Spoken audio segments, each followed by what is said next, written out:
Coucou tout le monde, alors on se retrouve pour une nouvelle petite vidéo. Donc le sujet aujourd'hui sera est-ce que je suis accro aux jeux vidéo et à partir de quel moment commence la dépendance.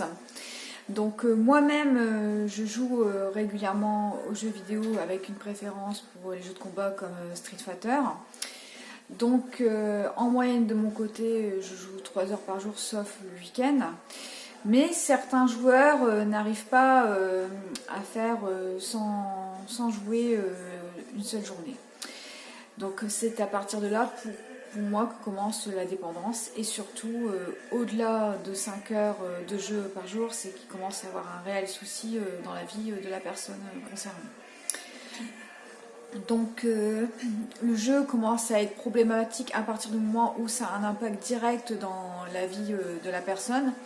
Je m'explique, par exemple, si la personne oublie par exemple d'aller se laver, de se nourrir ou d'aller travailler, voire de dormir. Là, ça commence à être plutôt négatif, tout en sachant qu'à la base, le jeu vidéo est fait pour se divertir et justement pour passer un bon moment comme pour faire du sport. Le jeu vidéo, c'est à peu près la même chose.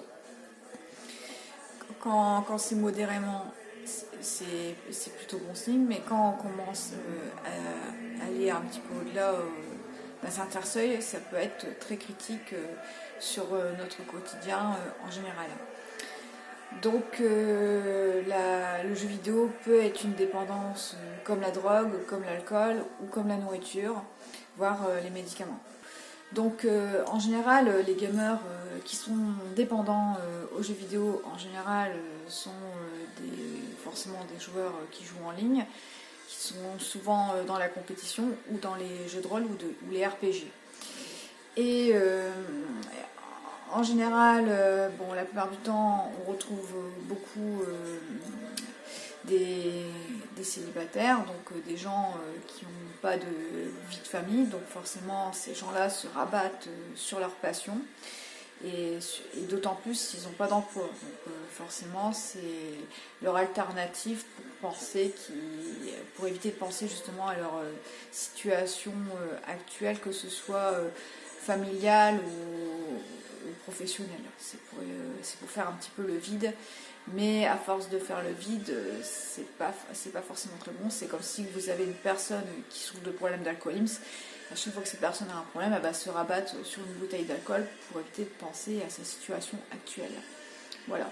Donc les jeux vidéo pour moi restent avant tout un divertissement, une passion. Donc pour ma part, c'est vrai que je suis plus passionnée par les jeux de l'ancienne génération, donc tout ce qui est un petit peu rétro gaming. J'aurais peut-être beaucoup plus de plaisir à jouer à des anciens jeux qu'à des jeux plus récents. Et surtout, je sais me mettre des limites. Ça me permet avant tout de partager un moment, par exemple, avec mes enfants, à me ressourcer moi-même, voire à passer un moment avec mes amis ou avec vous sur ma chaîne. Donc ça reste un loisir et en aucun cas ça devient une dépendance. Voilà. Donc j'aurais bien voulu avoir votre avis sur la question à partir de quel moment pour vous commence la dépendance aux jeux vidéo. Quels sont pour vous les signes qui alertent qu'une personne devient accro aux jeux vidéo? Pour moi, c'est une personne qui devient plus ou moins no-life, qui ne sort plus de chez elle, qui ne dort plus, voire qui oublie de s'alimenter, voire de se laver. Pour moi, ça devient déjà assez critique. Et je voudrais bien savoir pour vous à partir de quel moment vous vous alerterez pour l'un de vos proches qui souffrirait de cette dépendance, voire d'une autre dépendance. Donc quand j'ai une autre dépendance, ça peut être, comme je vous l'ai dit précédemment, ça peut être les médicaments, ça peut être l'alcool, voire la drogue. Voilà.